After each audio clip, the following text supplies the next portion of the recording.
Okay, so we're gonna do the unboxing of the Tohatsu MF20E, and this is a 2025 motor, and yeah, we're gonna unbox it. We gonna cut a rope and we gonna cut it. Let's see.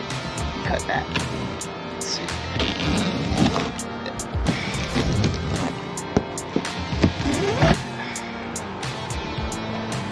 All right, I got it opened up. Let's see what we got here. Got a little styrofoam. Okay. Styrofoam here and there. Take off this stuff. Yeah. So yeah, we got our oil there. That's our probably gas tank. Got our motor. Got our hose connections. Got some rope here. I think kill switch, manual, owner's manual, but this is what it looks like. 2025 short shaft electric start Tohatsu 20. Oh yeah, we got some oil there too, but I'm gonna get her up on the stand. Okay, this is what it looks like on the stand. I did lift this up by myself. I would not recommend. Definitely hurt my back maybe, but yeah, that's what it looks like.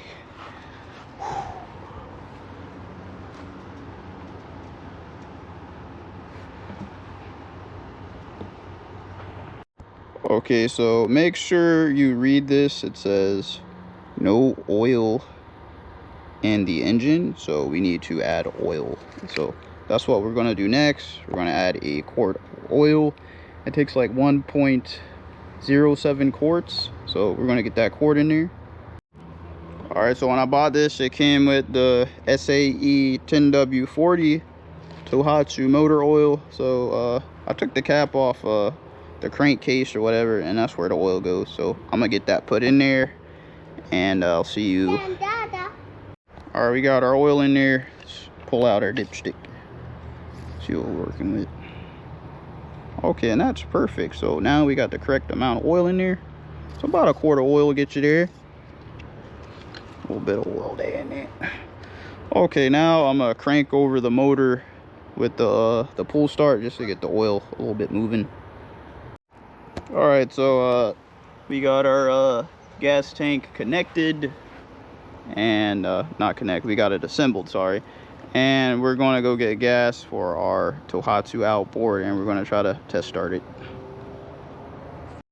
All right, so before I start this, I want to go over the controls. So you have your shifter here, you have your forward, neutral, and I guess probably be easier to put in reverse, but you got your fuel nozzle inlet thing right here, shifter cables, got your shift. So you got like start and fast for, you know, to go faster. So you got your little turtle for start and the rabbit to make it go fast. This little lever here just tensions the steering. Some grease fittings. Let me see. You know, you got your little tighteners to tighten it to the transom. A little lever up here to lock it down, you know, if you need to lift the motor up. And you know, you got your little positioning right here if you want to move the motor back, like up or more forward. So that's about it. Also, yeah, your pull starts right here and your button for the start. But right now it's not hooked up to a battery, but I'm gonna get everything hooked up to fuel, and we're gonna try to start her. All right, let me pump the primer bulb. Let's see. Uh-oh, you can hear it. She's getting juice. All right, I'm gonna turn on the water, and we're gonna try to pull start it. Okay, so I've started the motor, and for the first 10 minutes, we gotta let it just sit at an idle. So this is probably gonna just wrap up the video, and hope you guys enjoyed it. So I'm gonna just let it run for 10 minutes, and I'll catch you guys later.